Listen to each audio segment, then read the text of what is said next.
Hello dear friends, എല്ലാവർക്കും toss അക്കാദമിയിലേക്ക് സ്വാഗതം. അപ്പോൾ ഇന്നത്തെ ക്ലാസ്സിൽ നമ്മൾ HSI ഫിസിക്കൽ സയൻസിന്റെ കഴിഞ്ഞ ദിവസം നടന്ന എക്സാമുമായിട്ട് ബന്ധപ്പെട്ടിട്ടുള്ള ജനറൽ പോർഷനിൽ, അതായത് GK ടോപ്പിക്കിൽ നിന്ന് വന്നിട്ടുള്ള ചോദ്യങ്ങളുടെ ഒരു ഡിസ്കഷൻ ആണ് ഉദ്ദേശിക്കുന്നത് കേട്ടോ.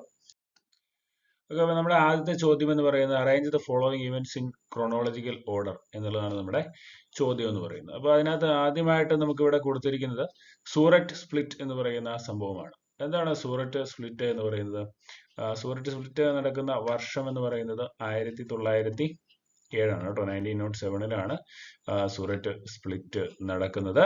അപ്പൊ എന്താന്ന് വെച്ച് കഴിഞ്ഞാൽ INC ഇന്ത്യൻ നാഷണൽ കോൺഗ്രസിന്റെ ആ ഒരു രൂപീകരണ സമയത്ത് ബംഗാൾ വിഭജനമൊക്കെ കഴിഞ്ഞ ആ ഒരു സമയത്ത് ഈ പറഞ്ഞ പോലെ നമ്മുടെ ഇന്ത്യൻ നാഷണൽ കോൺഗ്രസ് ഉണ്ടായിരുന്ന മോഡറേറ്റ് വിഭാഗത്തിലുള്ള ആൾക്കാരും എക്സ്ട്രീമിസ്റ്റ് വിഭാഗത്തിലുള്ള ആളുകളും തമ്മിൽ ഒരു അഭിപ്രായ വ്യത്യാസങ്ങളും ഭിന്നതയും ഒക്കെ ഉണ്ടാവുകയും അതേ തുടർന്നാണ് എന്ത് സംഭവിക്കുന്നത്? സൂററ്റ് സ്പ്ലിറ്റ് നടക്കുന്നത്. 1907 ഈ ഒരു സംഭവം നടക്കുന്നത് കേട്ടോ. ഓക്കെ, അപ്പം ഇനി നമ്മൾ അടുത്തതായിട്ട് നോക്കുന്ന കാര്യം എന്ന് പറയുന്നത് ലക്നൗ പാക്ട് ആണ്. എന്താണ് ലക്നൗ പാക്ട് എന്ന് പറഞ്ഞു കഴിഞ്ഞാൽ? അതായത് ഈ പറഞ്ഞ പോലെ Lucknow pact was an arrangement reached between Indian National Congress and Muslim ലീഗും ഇന്ത്യൻ നാഷണൽ കോൺഗ്രസും തമ്മിൽ വന്ന ഒരു എന്താ പറയുക, ഒരു എഗ്രിമെന്റ് ആയിരുന്നു 1916 ലക്നൗ പാക്ട് എന്ന് പറയുന്നത്. മുസ്ലിം ലീഗ് ഇടയ്ക്ക് INC പോയിരുന്നു. അപ്പൊ അതിനുശേഷം അവർ തിരിച്ചു വന്ന് ജോയിൻ ചെയ്ത ആ ഒരു പാക്ടിനെയാണ് നമ്മൾ ലക്നൗ പാക്ട് എന്ന് പറയുന്നത്. 1916 ഡിസംബറോട് കൂടിയാണ് ഈ ഒരു സംഭവം നടക്കുന്നത്. ഓക്കെ, ഇനി നമ്മൾ അടുത്തതായിട്ട് വരുന്നത് ചൗരി ചൗര സംഭവമാണ്. ചൗരി ചൗര സംഭവം എന്ന് പറയുന്നത് 1922 ഈ ഒരു സംഭവം നടക്കുന്നത്. ഉത്തർപ്രദേശിലെ ഗോരഖ്പൂർ എന്ന് പറയുന്ന സ്ഥലത്താണ് ഇതിന് ആസ്പദമായിട്ടുള്ള ഒരു ഗോരഖ്പൂർ ജില്ലയിലാണ് ഈ ഒരു സംഭവം നടക്കുന്നത്.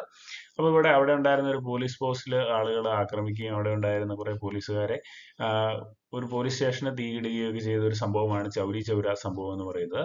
1922 ചൗരി ചൗര സംഭവം നടക്കുന്നത്. പിന്നെ നമുക്ക് വരുന്ന കാര്യം എന്ന് പറയുന്നത് എന്താണ്? റൗലറ്റ് ആക്ട് ആണ്. റൗലറ്റ് ആക്ട് എന്ന് പറഞ്ഞാൽ എന്താണ്?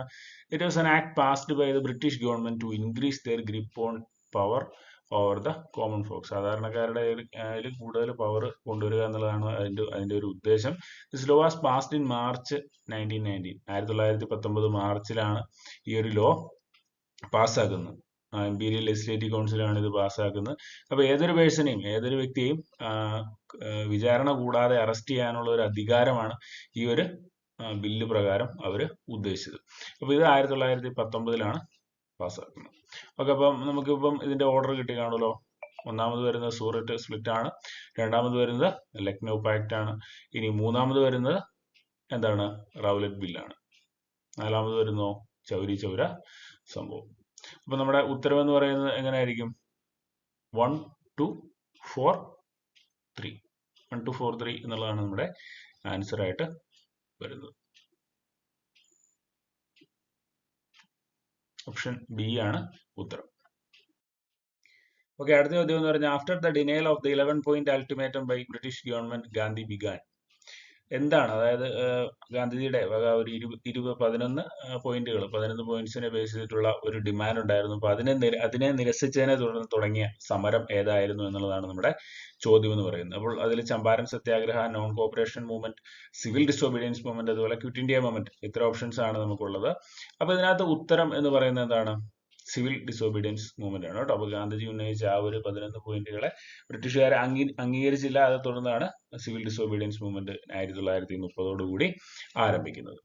ഓക്കെ, അപ്പൊ നമുക്ക് ചമ്പാരൻ സത്യാഗ്രഹത്തെ കുറിച്ച് അറിയാം. എന്താണ് ചമ്പാരൻ സത്യാഗ്രഹം എന്ന് പറയുന്നത്? 1917 ചമ്പാരൻ സത്യാഗ്രഹം. First Satyagraha movement led by Mahatma Gandhi in British India. British ഇന്ത്യയിൽ മഹാത്മാഗാന്ധി സ്റ്റാർട്ട് ചെയ്ത ആദ്യത്തെ സത്യാഗ്രഹമാണ് എന്തെന്ന് പറയുന്നത്? 1917 ചമ്പാരൻ സത്യാഗ്രഹം. ക്വിറ്റ് ഇന്ത്യ മൂവ്മെന്റ് 1942 എന്ന് നമുക്കറിയാം. അതുപോലെ നോൺ കോപ്പറേഷൻ മൂവ്മെന്റ് 1920 കൂടിയാണ് ആരംഭിക്കുന്നത്. അടുത്ത ചോദ്യം എന്ന് പറയുന്നത് who was the first president of Travancore state Congress? Travancore state കോൺഗ്രസിന്റെ ആദ്യത്തെ പ്രസിഡന്റ് ആയിട്ട് തിരഞ്ഞെടുക്കപ്പെട്ട വ്യക്തി ആരാണെന്നാണ് നമ്മളോട് ചോദിച്ചിരിക്കുന്നത്. അപ്പൊ അതിന്റെ ഉത്തരം എന്ന് പറയുന്നത് 1938 പട്ടം താണുപിള്ളയാണ് അതിന്റെ ആൻസർ ആയിട്ട് വരുന്നത്. 1938 ഈ ഒരു കോൺഗ്രസ് ഫോം ചെയ്യുന്നത് എന്നുള്ള കാര്യം കൂടെ ഓർത്തു വെക്കുക. അപ്പൊ അതിന്റെ ഉദ്ദേശം എന്താണെന്ന് വെച്ച് കഴിഞ്ഞാൽ the goal of establishing A responsible governance in the princely state of Travancore, ഒരു ഉത്തരവാദിത്ത ഭരണ പ്രസ്ഥാനം ട്രാവൻകൂർ എന്ന് പറയുന്ന, അന്നത്തെ കാലത്ത് ട്രാവൻകൂർ പ്രിൻസ്ലി സ്റ്റേറ്റ് ആയിരുന്നു അല്ലെ. അപ്പൊ അവിടെ ഒരു ഉത്തരവാദിത്ത ഭരണ ഗവൺമെന്റിനെ കൊണ്ടുവരിക എന്നുള്ള ഉദ്ദേശത്തോടു കൂടിയാണ് ഈ ഒരു ട്രാവൻകൂർ സ്റ്റേറ്റ് കോൺഗ്രസ് ഫോം ചെയ്യുന്നത്. അപ്പൊ അതില് അദ്ദേഹത്തിന്റെ കൂടെ പ്രവർത്തിച്ചിട്ടുള്ള വ്യക്തികളാണ് ടി.എം. വർഗീസ്, കെ.സി. ജോർജ് എന്ന് പറയുന്ന വ്യക്തികളൊക്കെ. അപ്പൊ അതിനകത്ത് സി.വി. കുഞ്ഞിരാമൻ, അങ്ങനെ പല ആളുകളും ഉൾപ്പെടുന്നുണ്ട്. അപ്പൊ ഇവിടെ നമ്മുടെ ഉത്തരം എന്ന് പറയുന്നത് പട്ടം താണുപിള്ളയാണ്. ഓക്കെ, അപ്പൊ അടുത്തതായിട്ട് നമ്മളോട് ചോദിക്കുന്ന ചോദ്യം എന്ന് പറയുന്നത് കൊല്ലവർഷം, കൊല്ലം എര വാസ് സ്റ്റാർട്ടഡ് ഇൻ, ഏത് വർഷമാണ് കൊല്ലം എര സ്റ്റാർട്ട് ചെയ്തത് എന്നുള്ളതാണ് നമ്മളോട് ചോദ്യം. അപ്പൊ ഇതില് ആൻസർ നമുക്ക് എല്ലാവർക്കും അറിയാവുന്നതായിരിക്കും, 825 CE, കോമണര. കോമണര എന്നാണ് CE എന്ന് പറയുന്നതിന്റെ ഫുൾ ഫോം എന്ന് പറയുന്നത് കേട്ടോ. അപ്പം ഓർത്തിരിക്കുക, 825 അല്ലെങ്കിൽ നമുക്ക് എന്ത് പറയാം, അല്ലെങ്കിൽ നമുക്ക് AD 825 എന്ന് പറഞ്ഞാലും ഇത് ശരി തന്നെയാണ് കേട്ടോ. ഓക്കെ, അപ്പം ഓർത്തിരിക്കുക 825 കോമണര CE-യിലാണ് കൊല്ലവർഷം ആരംഭിക്കുന്നത് എന്നുള്ള കാര്യം. അതുപോലെ നമ്മുടെ ഇന്ത്യയുടെ ഔദ്യോഗിക കലണ്ടർ എന്ന് പറയുന്നത് ശകവർഷമാണ് അല്ലെ. ഈ ശകവർഷം ഇന്ത്യയുടെ ഔദ്യോഗിക കലണ്ടറായിട്ട് ഇന്ത്യൻ ഗവൺമെന്റ് സ്വീകരിക്കുന്നത് 1957-ലാണ്. ചൈത്ര മാസമാണ് ആദ്യത്തെ മാസമായിട്ട് വരുന്നത് എന്നുള്ള കാര്യം കൂടെ നമുക്ക് ഓർത്തു വെക്കാം, ശകവർഷത്തിൽ.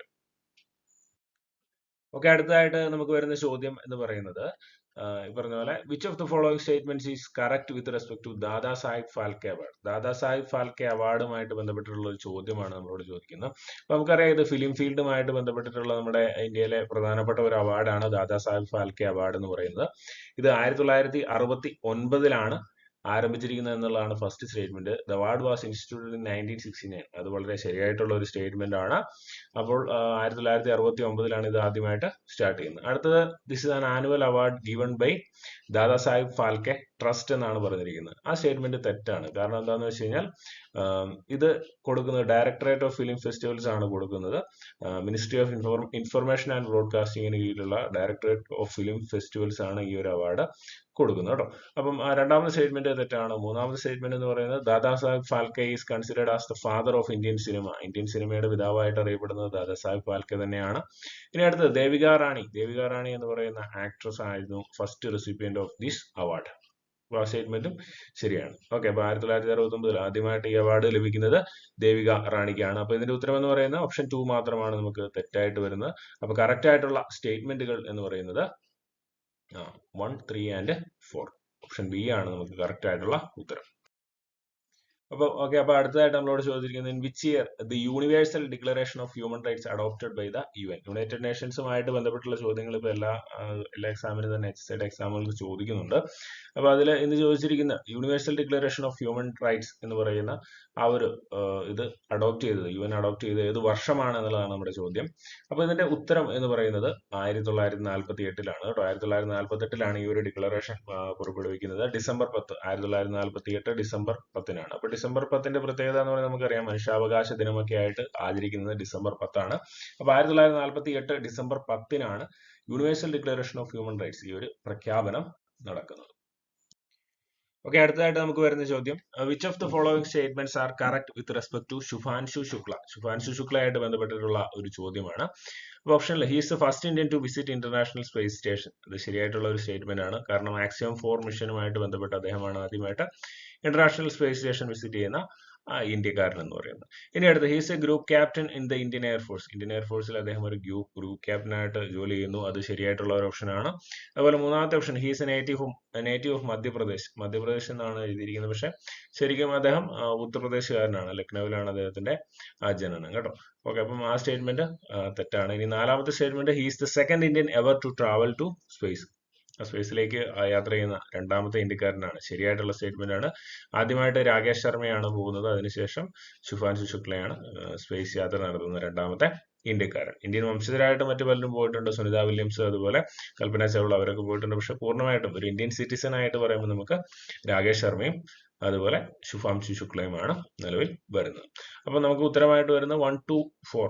1, 2, 4 ഈ സ്റ്റേറ്റ്മെന്റുകളാണ് ശരിയായിട്ട് വരുന്നത്. ഓപ്ഷൻ സി ആണ് കറക്റ്റ് ആയിട്ടുള്ള ഉത്തരം.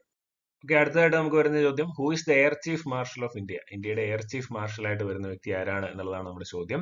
ഓപ്ഷനിൽ AP സിംഗ്, വ്യോമിക സിംഗ്, RK സിംഗ്, ബീരേന്ദർ സിംഗ് എന്ന് പറയുന്ന 4 ഓപ്ഷൻസ് ആണ് നമുക്കുള്ളത്. അപ്പൊ ഇതിന്റെ ഉത്തരം എന്ന് പറയുന്നത് AP സിംഗ് ആണ് കേട്ടോ. അമർപ്രീത് സിംഗ് എന്ന് അറിയപ്പെടുന്ന AP സിംഗ് ആണ് നമ്മുടെ പുതിയ എയർ ചീഫ് മാർഷൽ ആയിട്ട് വരുന്നത്. അമർപ്രീത് സിംഗ്. അമർപ്രീത് സിംഗ് എന്നുള്ളതാണ് അതിന്റെ ഫുൾ നെയിം ആയിട്ട് വരുന്നത് കേട്ടോ. ഓക്കെ, ഇനി അടുത്തതായിട്ട് നമ്മൾ ഈ കൂട്ടത്തിൽ ജസ്റ്റ് നമ്മുടെ നേവി ചീഫിന്റെ പേരും കൂടെ പറയുകയാണ്. നേവി ചീഫായിട്ട് വരുന്ന അഡ്മിറൽ ദിനേശ് ത്രിപാഠി എന്ന് പറയുന്ന വ്യക്തിയാണ്. അതുപോലെ ആർമിയുടെ ചീഫായിട്ട് വരുന്ന ഉപേന്ദ്ര ദ്വിവേദി എന്ന് പറയുന്ന വ്യക്തിയാണ്. അതുപോലെ ചീഫ് ഓഫ് ഡിഫൻസ് സ്റ്റാഫ് എന്ന് പറഞ്ഞുകൊണ്ട് ഒരു പോസ്റ്റും കൂടെ ഉണ്ട്. ഈ ചീഫ് ഓഫ് ഡിഫൻസ് സ്റ്റാഫ് ഉദ്ദേശിക്കുന്നത് എന്താണെന്ന് വെച്ച് കഴിഞ്ഞാൽ ആർമി, നേവി, അതുപോലെ എയർഫോഴ്സ്, ഇതിനെ മൂന്നിനെയും കൂടെ കമ്പൈൻ ചെയ്തിട്ട് അതിന്റെ എല്ലാം കൂടെ ഒരു ലീഡറായിട്ട് വരുന്ന ഒരു പൊസിഷനാണ് CDS, chief of defence staff എന്ന് പറയുന്ന ആ ഒരു പൊസിഷൻ. അതിലിപ്പോൾ നിലവിലിരിക്കുന്ന അനിൽ ചൗഹാൻ എന്ന് പറയുന്ന വ്യക്തിയാണ് കേട്ടോ, അനിൽ ചൗഹാൻ. അപ്പൊ ആ പേരും കൂടെ ഒന്ന് ഓർത്തു വെച്ചേക്കുക. കണക്റ്റഡ് ആയിട്ടുള്ള ചോദ്യങ്ങൾ വരുന്നത് കൊണ്ടാണ് നമ്മൾ എക്സ്ട്രാ ആയിട്ടുള്ള ചെറിയ പോയിന്റുകളും കൂടെ പറഞ്ഞ് പോകുന്നത് കേട്ടോ. ഓക്കെ, അടുത്തതായിട്ട് ലണ്ടൻ മിഷൻ സൊസൈറ്റിയുമായിട്ട് ബന്ധപ്പെട്ടുള്ള ഒരു ചോദ്യമാണ്. ലണ്ടൻ മിഷൻ സൊസൈറ്റിയുമായിട്ട് ബന്ധപ്പെട്ടിട്ട് ഇന്ത്യയിലെത്തിയ ആദ്യത്തെ വ്യക്തി ആര് എന്നുള്ളതാണ് നമ്മുടെ ചോദ്യം. വില്യം ക്യാരെ, നഥാനിയൽ ഫോർസിത്ത്, ഡഫ്, അതുപോലെ മാർഷ്മാൻ എന്ന 4 ഓപ്ഷൻസ് ആണ് ഉള്ളത്. അപ്പൊ അതിന്റെ ഉത്തരവായിട്ട് വരുന്നത് നഥാനിയൽ ഫോർസിത്ത് ആണ് കേട്ടോ. ഓപ്ഷൻ ബി ആണ് ആൻസർ ആയിട്ട് വരുന്നത്. 1798 അദ്ദേഹം ഇന്ത്യയിൽ കൽക്കത്തയിൽ വന്ന് ഇറങ്ങുന്നത്. കൽക്കത്തയിലല്ലായിരുന്നു അദ്ദേഹത്തിന്റെ മെയിൻ ആയിട്ടുള്ള പ്രവർത്തന മേഖല. ഡച്ച് കൺട്രോൾഡ് ആയിട്ടുള്ള ചിൻസൂര എന്ന് പറയുന്ന ഏരിയയിലാണ് അദ്ദേഹം പ്രവർത്തനം ആദ്യമായിട്ട് ആരംഭിക്കുന്നത്. അപ്പൊ ആ പേര് ഓർത്ത് നോക്കുക, നഥാനിയൽ ഫോർസിത്ത്. ലണ്ടൻ മിഷൻ സൊസൈറ്റിയുമായിട്ട് ബന്ധപ്പെട്ട് ആദ്യമായിട്ട് ഇന്ത്യയിൽ വരുന്ന മിഷണറി. ഓക്കെ, അപ്പൊ അടുത്തതായിട്ട് നമുക്ക് വരുന്ന ചോദ്യം എന്ന് പറയുന്നത് which of the following is not a work by Rajaram Mohan Roy. നമുക്കറിയാം രാജാറാം മോഹൻ റായ് എന്ന് പറഞ്ഞാൽ ഇന്ത്യൻ റെനൈസൻസിന്റെ ഫാദർ ആയിട്ട് അറിയപ്പെടുന്ന വ്യക്തിയാണ്. അപ്പൊ അതിൽ ഓപ്ഷനിലായിട്ട് വരുന്നത് percept of Jesus, Brahmapauttalik Samvad, gift to monotheists, അതുപോലെ ബ്രഹ്മോധർമ്മ എന്ന് പറയുന്ന 4 ഓപ്ഷൻസ് ആണ് നമുക്ക് വരുന്നത്. അപ്പൊ ഇതിനകത്ത് പെർസെപ്റ്റ്സ് ഓഫ് ജീസസ് എന്ന് പറയുന്ന രാജാറാം മോഹൻ റായുടെ ബുക്കാണ്. അതുപോലെ ബ്രഹ്മപുത്തലിക സംവാദ്, അതുപോലെ gift to മോണോതീസ്.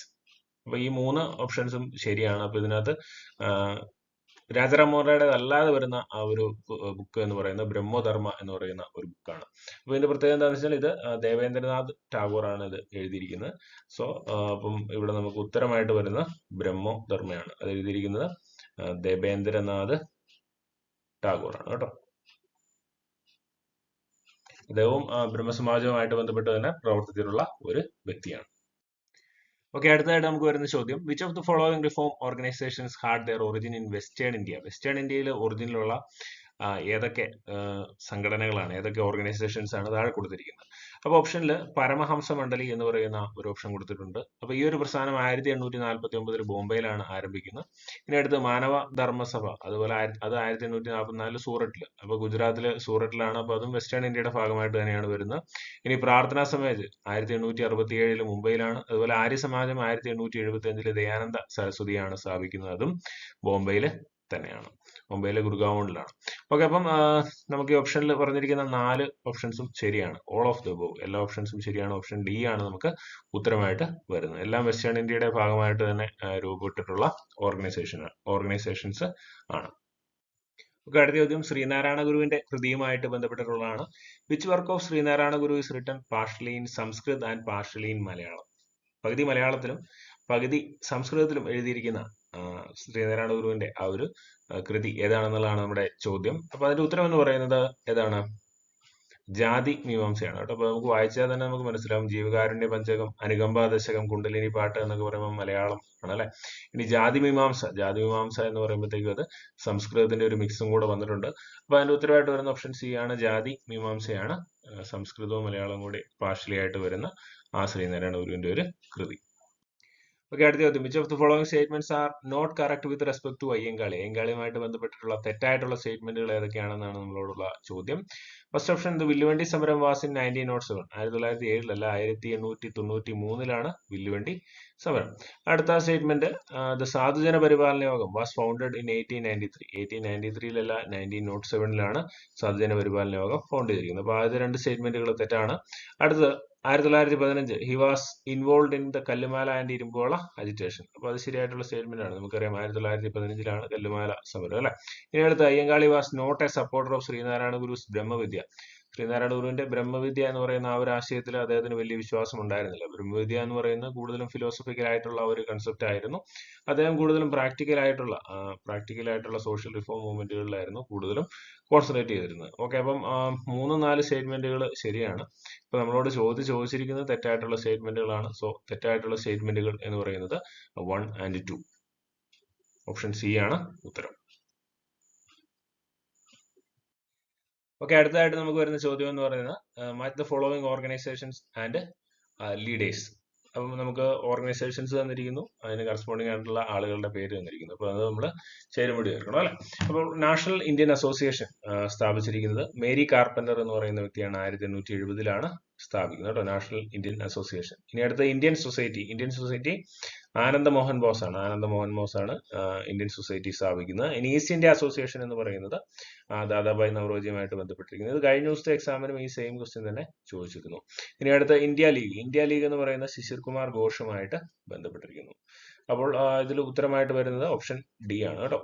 National Indian association Mary carpenter, ഇനി അതുപോലെ Indian society Anandamohan boss, east India association Dadabhai Naoroji, India league Shishir Kumar Ghosh. Okay, അപ്പൊ നമുക്ക് ഇത്രയും ക്വസ്റ്റ്യൻസ് ആണ് ജനറൽ ടോപ്പിക്കിൽ നിന്ന് HSI ഫിസിക്കൽ സയൻസിന്റെ എക്സാമിന് വേണ്ടിയിട്ട് വന്നിരിക്കുന്നത്.